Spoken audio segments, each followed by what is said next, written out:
Hey guys, welcome back. So this week, as promised, I am doing an update on the farmhouse and what is going on with that. So probably the most frequently asked question I get is, are you still doing it? You have not put up an update on it in like a year and a half. Actually, it's been over a year and a half now. Are you still gonna continue with it? In short, the answer is yes, I am continuing on with the farmhouse.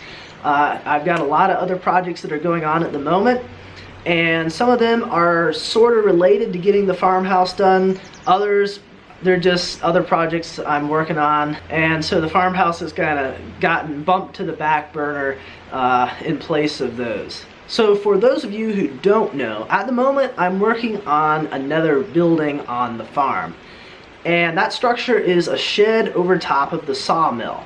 Now the sawmill, of course, will come into play when we start working on the house again and we're redoing the house. We'll be using that, of course, to mill some lumber for here. And the shed that is going over top of the sawmill is also going to play a part in the farmhouse restoration and the rebuild that's going to happen on it. And how is it going to play a part in that? Well, I've designed the shed so that it has a whole bunch of storage in back. If I just made a shed so that it just covered kind of the sawmill, I would have been done weeks ago. But I'm building it with storage in back, so that way what I can do is when I disassemble the house, I have a place to store the logs until the foundation is ready to rebuild on top of. Now, as you may recall from some of the previous videos in the series, I discovered that in one of the corners of one of the log pins there's a little bit of damage from possibly water or bugs, and so what I may end up doing is once I disassemble the house, I'll take a look at the logs in that corner. If they're salvageable, great, I'll just leave it as is. If it looks like they aren't going to be any good, what I'll do is I'll cut off the ends of those logs there, and then I'll shrink that pin down just a little bit in size. Now, of course, that is going to affect the size of the foundation. So I can't do the foundation until after the logs are down. So that's why I need a storage place for the logs in between disassembly and reassembly on the foundation. Now, one thing, I can't remember if I mentioned this in the last update or not, but one thing that I may do for the foundation, and I'm still doing research into this, is I may do a stone foundation for it. I think it would look really nice to have kind of that natural foundation to go along with the log house. And one of the ways that I may do that is using slip forms. And basically what slip forms do is you just put these boards up on either side of where you want your foundation.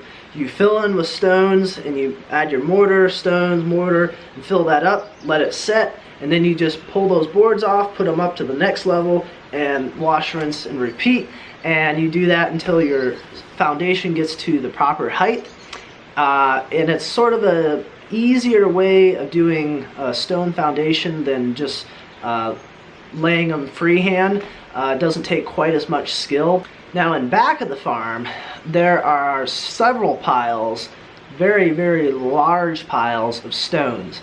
And these stones have just been pulled out of fields around the farm over the last century and a half, 2 centuries, as they're cleaning out fields, trying to make them better for doing like hay and stuff out of them.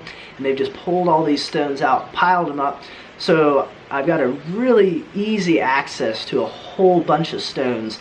And so all these things together has kind of got me to thinking that this might be a really interesting way to do that foundation.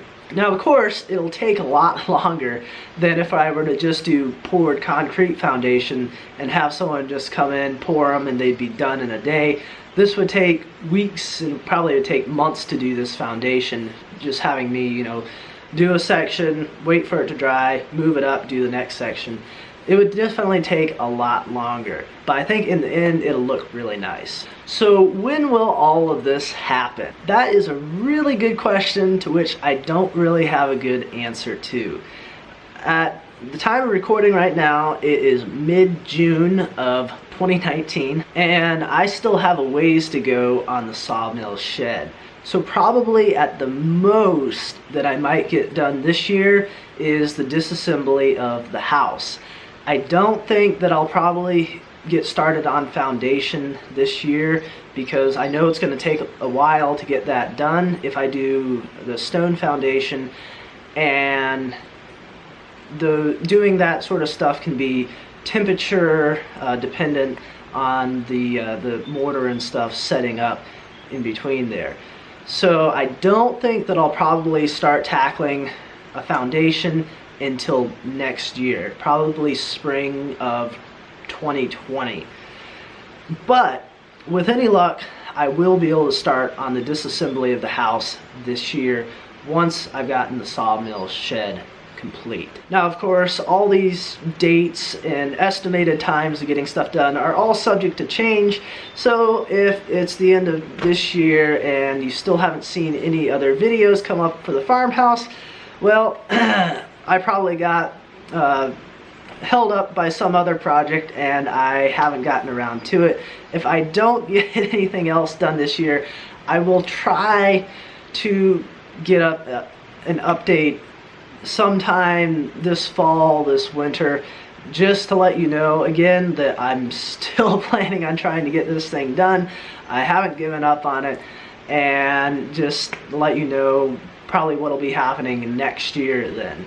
Now, one thing that is going to aid a huge amount in this next step of the farmhouse restoration, disassemble, rebuild project that we got going on here is that about 6 months ago we got a track loader, and so this is going to be so helpful for when we're disassembling the house and we need to move logs around and move them under storage, is that we'll have this to pick up and move these things around. So this is going to make it a lot easier for doing that step of this rebuild.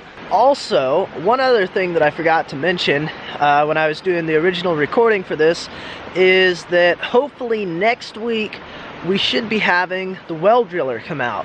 And we're actually going to have 2 wells put in here at the farm, one on each side of the creek, and this is actually a part of our NRCS grant that we've gotten, and they're paying for a large part of putting these in. So hopefully that'll be going in next week, and of course that is also a big part of getting the farmhouse done, and getting plumbing in it would be getting the wells put in. So hopefully this answers some of your questions that you guys have had.